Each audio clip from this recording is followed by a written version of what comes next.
Hello everyone. Welcome to my channel. Please subscribe and keep watching more details. General Hospital spoilers.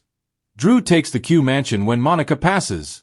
General Hospital spoilers indicate that Monica Quartermaine, Leslie Charlson, will pass away sometime soon as the actress that played her for over 45 years passed away back in January.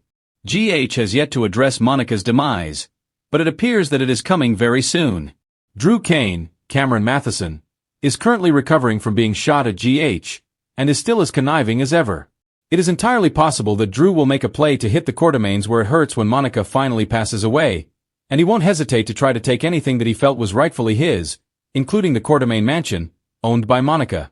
It's Monica's house. Alan gave it to her. General Hospital fans know that classic line said by several different characters, but notably Tracy Quartermaine, Jane Elliott. Monica has owned the Quartermaine house for decades, and her husband, Alan Quartermaine, the late Stuart Damon, gave it to her. Monica will have to bequeath the house to someone in the family, and likely candidates include her son, Jason Morgan, Steve Burton, or grandson, Michael Corinthos, Rory Gibson. She could also leave it to both of them, but Monica may want to leave it to a lady in the family, and Olivia Quartermaine, Lisa Losi-Urco, could inherit the home and take on the role of upkeeping the house. Tracy would not be pleased by this at all. However, Drew would feel that he has a claim on the house, and try to challenge Monica's will. Drew Kane makes plans for the Quartermaine mansion. Drew could use his influence to try to get his hands on the mansion after Monica's passing. He could claim that the land that the Quartermaine house is built also out of their property line, and may force them to vacate the property as it would need to be demolished. Tracy and the family wouldn't stand for this. He would tell them that the Port Charles Land Trust has agreed that the Quartermaine mansion has been standing on land that they own for decades, and that it needs to be bulldozed immediately. However, it is really just an underhanded way for Drew to get his hands on the mansion, as the house is temporarily owned by the Port Charles Land Trust, and then he plans to buy it from them. Drew Kane obtains the Quartermaine mansion. Drew buys the Quartermaine mansion from the Port Charles Land Trust, and tells Ned Quartermaine, Wally Kurth, Olivia, Tracy, Jason, and other inhabitants of the house that the house has been saved. They all sigh relief, but he stuns them when he informs them that he is now the sole owner of the estate, and that they still need to pack their things and get out. He is moving in, and he plans to raise Wiley Corinthos, Viren Weaver, and Amelia Corinthos, Serenity and Sequoia Mork-Mako, with Willow Tate, Caitlin McMullen, there.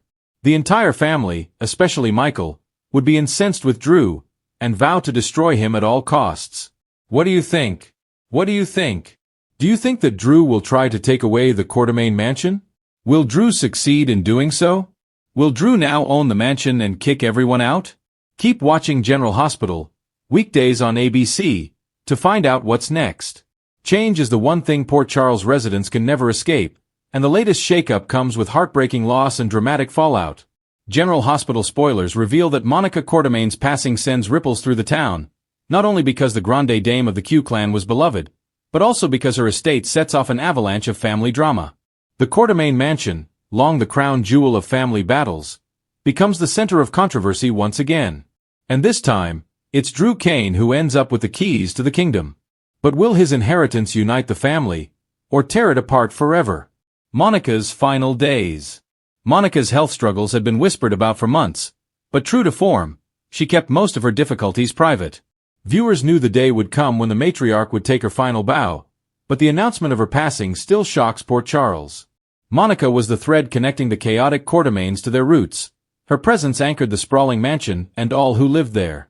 When news spreads of Monica's death, loved ones pour into the Q estate. Ned and Olivia grieve openly, while Brooke Lynn clutches baby Isabella tighter, determined to keep the Quartermaine legacy alive for the next generation. Tracy, for once, seems almost human, her voice cracking as she delivers a rare tribute to her sister-in-law, acknowledging that Monica carried the Quartermaine torch with a grace none of them could match. Jason, stoic but shaken, sits silently in the corner while Sam and Danny quietly light candles. But the one most blindsided? Drew Kane. Drew inherits the mansion. General Hospital spoilers reveal the shock of a lifetime when Monica's will is read. In a move that surprises nearly everyone, Monica leaves the Quartermaine mansion to Drew Kane. Ned expected to be the obvious heir, given his history of running ELQ and protecting the family fortune. Tracy believed she was Monica's natural choice, having battled alongside her in countless family squabbles. Brooke Lynn thought Monica might have gifted it to her for the sake of her baby's future. But Monica's reasoning is clear in a heartfelt letter read aloud by the family lawyer.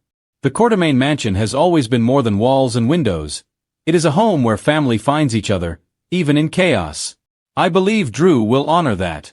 He may not have been born a Quartermain, but he has the heart of one.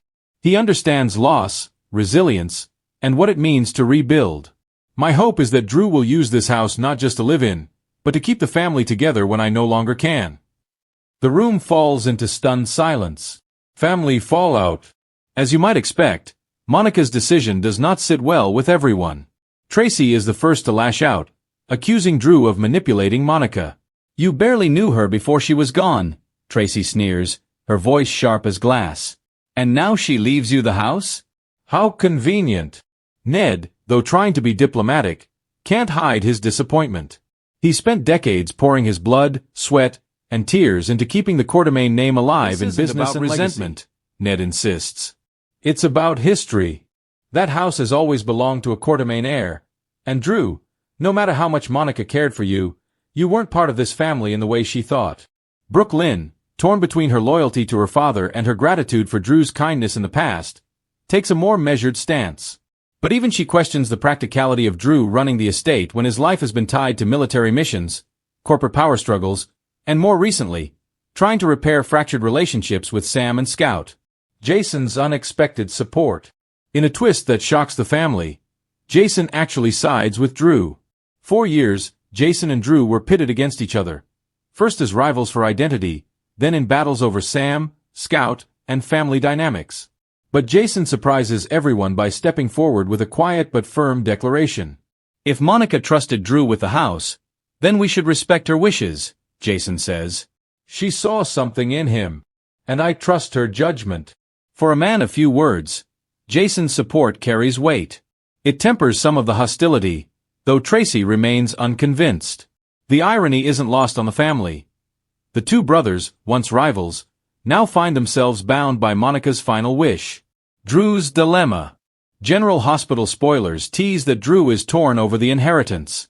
He never wanted to be the source of another Quartermain war. He knows firsthand the devastation of being seen as the outsider, and now Monica's will threatens to isolate him further. Should he accept Monica's gift, knowing it could fracture the family? Or should he hand it over to Ned, Tracy, or Brooke Lynn to preserve peace? Sam, for her part, urges him to think about Scout. Maybe Monica wanted her granddaughter to grow up in that house, Sam suggests softly. It's about more than you, Drew. It's about the next generation. But Carly has a sharper take when Drew confides in her.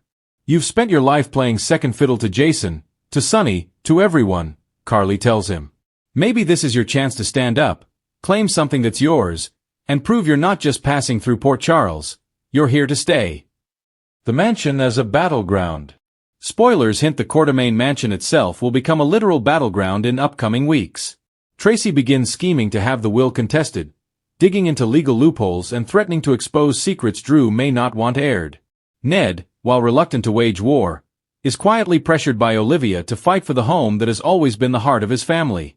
Meanwhile, Brooke Lynn sees the drama as a distraction from her work at Deception and her relationship with Chase, leaving her to wonder whether holding onto the mansion is worth the constant chaos. Drew, meanwhile, moves into the mansion with Scout, determined to at least try fulfilling Monica's wish. But his presence creates tension in every hallway, every family dinner, and every late-night argument. A house divided, or united? The big question isn't just who controls the Quartermain mansion, but what it represents. Monica's last gift was meant to bring the family together, but as history proves, the Quartermains thrive on dysfunction. Still, General Hospital spoilers hint at glimmers of hope. Drew begins organizing family dinners in Monica's honor, trying to restore a sense of unity. Jason drops by more frequently, making an effort to connect with Drew for the first time in years. Even Tracy, though bitter, finds herself softened when Scout presents her with a hand-drawn picture of our family at Grandma's house. Perhaps Monica knew what she was doing all along. What's next? General Hospital spoilers tease that the mansion storyline will stretch into the fall, with Drew facing more battles ahead. Can he fend off Tracy's legal maneuvering? Will Ned ultimately side with him or fight back harder? Could Jason's support be the beginning of a real brotherly bond, or the spark of another rift down the road? And what about Scout? Could Monica's vision for the next generation finally inspire the Quartermaines to rise above their endless bickering? For now, the only certainty is this. Monica Quartermaine's passing is the end of an era, but Drew inheriting the Q mansion is the start of a whole new war.